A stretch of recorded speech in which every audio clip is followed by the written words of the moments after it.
সুনীল দাস, আমার নাম হিরালাল দাস। আমি আমার বোন জামাই চিনা পড়ছে। আমি বিশালগড় অফিস টিলা গ্রামীণ ব্যাংকের উল্টা দিকে বাপ্পি চক্রবর্তী, বাবার নাম ডিসেম্বর চক্রবর্তী, তাইনের বাড়িতে এসে কাজ করতাম। কাজ করার পরে মাঝামাঝির সময় তাইনের কাছে একটু আর্থিক অবস্থা দুর্বল ছিল।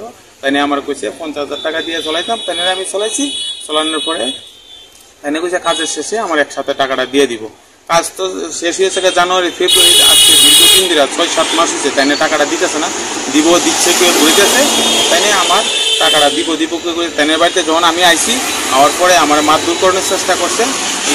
আমি এরপরে থানাতে এসেছিলাম, একটা এফআইআর জমা দিছি। জমা দেওয়ার পরে তাইনের বাড়িতে স্যারে ডাকাইছে পরে তাইনের বাড়িতে গেছি। জায়গাটা যে যতটুকু কাজ করছি, কাজের পরে মাপছি টাপছি। তাইনের কাছ থেকে আমি 74,490 টাকা পাওনার পরে তাইনে কইছে আমারে এই টাকা দিত না, মামলা করলে মামলা করতো, কেস করলে কেস করতো। আর যারে খুশি তারা জানানোর কথা কইছে। তাই একটা কথা নেই, আমার টাকা দিত না। ধরে লাগবে তাই জামিনে ছুটে আসবো, টাকা দিত না। তাই আমার এই কথা কইছে। থানা গেছিলাম, কইছে একটা এফআইআর জমা দিতাম। এখন আমি আইনে শুনেছি আমার টাকাটা যেন তাই মানে দিয়ে দিই। আমার বাড়ি সিধে মোহনপুর, তুলা বাগান।